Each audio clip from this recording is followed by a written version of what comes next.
जी। आज मैं राज्यसभा सांसद राघव चड्ढा जी से कुछ सवाल पूछना चाहती हूँ। राघव जी, आप बीजेपी से इतना डरते क्यों? आप बीजेपी से सवाल उठाने से डरते क्यों हैं? आप मोदी जी से सवाल उठाने से डरते क्यों हैं?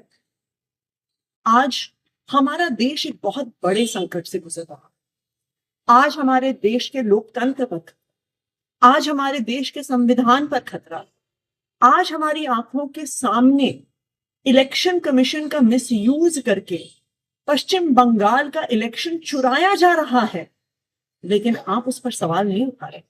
आप उस पर बोलने से डर रहे हैं। हम सबने देखा किस तरह से दिल्ली में गलत तरीके से वोट काटे गए, बीजेपी के कार्यकर्ताओं ने गलत तरीके से वोट बनाए और बीजेपी इलेक्शन चुरा के ले गई। और आज वेस्ट बंगाल में यही हो रहा है। आज इलेक्शन कमीशन का मिसयूज हो रहा है। लेकिन जब तृणमूल कांग्रेस और पूरी ऑपोजिशन इलेक्शन कमीशन के खिलाफ इंपीचमेंट मोशन लेकर आती है, तो आप उस पर साइन करने से मना कर देते हैं।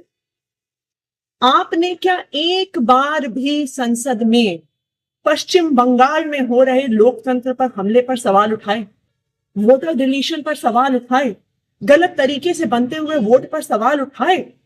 क्यों नहीं उठाए? क्या बीजेपी से डर रहे हैं? क्या मोदी जी से डर रहे हैं? आज देश के सामने, देश के आम आदमी के सामने सबसे बड़ा संकट एलपीजी गैस सिलेंडर का है। आप तो बड़े आदमी हैं, राज्यसभा के सांसद हैं, हो सकता है आपको दिक्कत ना आती, लेकिन एक आम परिवार, एक छोटे से मकान में रहने वाला, एक कच्ची कॉलोनी में रहने वाला एक गैस सिलेंडर के कनेक्शन के परिवार को आज अपने बच्चों के लिए खाना बनाने में दिक्कत हुई। पिता सोच रहे हैं मैं काम पर जाऊं, दिहाड़ी लेकर आऊं, या लंबी लंबी लाइनों में खड़ा होकर गैस का सिलेंडर लेके आऊं कि कल मेरे बच्चों के लिए लंच बन सके। जब आम आदमी पार्टी ने पंजाब में, दिल्ली विधानसभा में सिलेंडर का सवाल उठाया, जब आम आदमी पार्टी के सांसदों ने एलपीजी सिलेंडर का मुद्दा उठाया और आपको जब एलपीजी के मुद्दे पर बोलने के लिए कहा गया, तो आप चुप रह गए। आप मोदी जी से डर गए क्या? आज इस देश में हर इंसान को यह तय करना होगा कि क्या वो मोदी जी के साथ है या वो संविधान के साथ है, लोकतंत्र के साथ।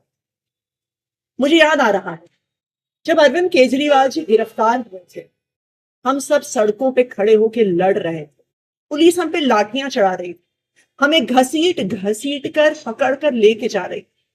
दिल्ली के अलग अलग थानों में, कहीं नरेला में, कहीं बवाना में हम जीते हुए, हम रोज सड़कों पे लड़ रहे थे। आप तब लंदन में, आपने हमें बताया कि मेरी आंख का ऑपरेशन हो रहा है इसलिए मैं लंदन में। हमसे मीडिया ने बहुत सवाल पूछे, बार बार हमने मीडिया को कहा कि नहीं नहीं, राघव चड्ढा जी डरे नहीं हैं, उनकी आंख में प्रॉब्लम है, तो अपना ऑपरेशन करवाने हैं।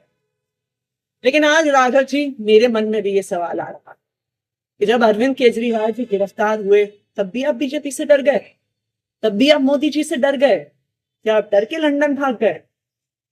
देखिए, हो सकता है कि आप मोदी जी से डरते, हो सकता है आप जेल जाने से डरते, लेकिन हम अरविंद केजरीवाल के सिपाही हैं।